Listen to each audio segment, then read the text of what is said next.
Well, it's really starting to look autumnal now, and we're getting some lovely shades and colours developing in the garden.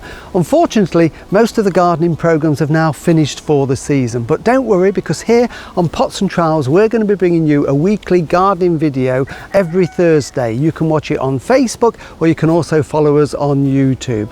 Rake the top bit off, because what I would do when I'm starting to clear this out, the top bit I will add to the other heap. But if This one is called Katie, and this is a lovely eating apple, ready sort of from early to mid-September.